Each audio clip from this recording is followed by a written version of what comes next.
আপোনালোকে আপোনাৰ মহাসংঘৰ ফালৰ পৰা যিটো ভিত্তিবৰ্ষ সেই সন্দৰ্ভত এখন ৰিভিউ পিটিশ্যন দাখিল কৰিছে উচ্চতম ন্যায়ালয়ত। সেই বিষয়ে আপুনি যিটো বিষয়টো জনাব নেকি?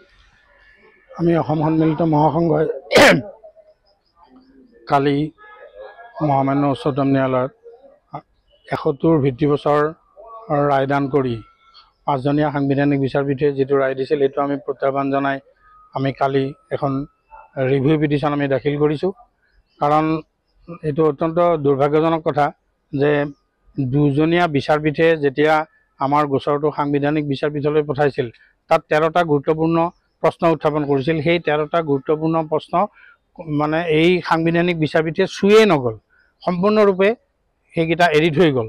তাৰপিছত ১৯৫১ পৰা ৬৫ চনৰ ভিতৰত যিখিনি ছাত্ৰ সন্থাৰ লগত বুজাপৰা হোৱাৰ লগে লগে ছাইন কৰাৰ লগে লগে সেইখিনিক নাগৰিক বুলি ক'লে বিদেশীক, কিন্তু তাৰ কোনো হিচাপ চৰকাৰৰ ফালৰ পৰাও উত্থাপন কৰিব নোৱাৰিলে যে কিমান বিদেশীক তৎক্ষণাৎ ছাইন কৰাৰ লগে লগে নাগৰিক কৰিলে।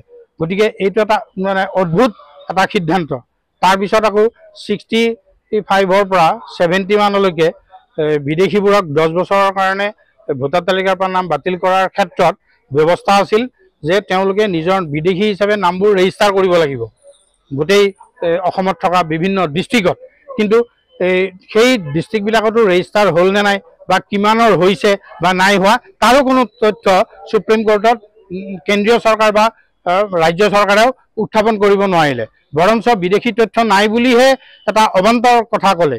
আৰু এনেকুৱা এটা পৰিস্থিতিতে গৈ আল্টিমেটলি 1985 চনত তেতিয়াৰ কংগ্ৰেছ গভৰ্ণমেণ্টৰ লগত অগপই বুজাপৰা কৰি 1985 চনত ৬ক অন্তৰ্ভুক্ত কৰি নাগৰিকত্ব আইনত ৭১ৰ ২৫ মাৰ্চলৈকে এই গোটেই বিদেশীক অসমত নাগৰিকত্ব দিবৰ কাৰণে যিটো ব্যৱস্থা ৰাজনৈতিক সিদ্ধান্ত লৈছিল সেইটোকেই বাহাল ৰাখিবৰ কাৰণে সুপ্ৰিম কোৰ্টে সাংবিধানিক বিচাৰপীঠে ৰায় দিলে। গতিকে এইটো দেশ মানে ডিছক্ৰিমিনেশ্যন আৰু পক্ষপাতমূলক আৰু এইটো ঔপনিৱেশিক দৃষ্টিৰে দিয়া এটা ৰায়। গতিকে আমি সেইকাৰণে অসমৰ যিমানবোৰ খিলঞ্জীয়া জাতি জনগোষ্ঠী সংগঠন আছে আমি এফিডেভিট দি কোৰ্টত আমাৰ সৈতে সকলোৱে ইয়াত 1951 ভাৰতৰ সংবিধান মতে যিটো সেইটোৱেই হ'ব লাগে বুলি এফিডেভিট ছাবমিট কৰিছিল। অথচ এই গোটেই বৃহৎ অসমৰ খিলঞ্জীয়া জাতি জনগোষ্ঠীৰ 105টা অৰ্গেনাইজেশ্যনৰ যিবোৰ এফিডেভিট বা যিটো ষ্টেণ্ড সেইটো সম্পূৰ্ণৰূপে মানে আওকাণ কৰিলে এই সাংবিধানিক বিচাৰপীঠে।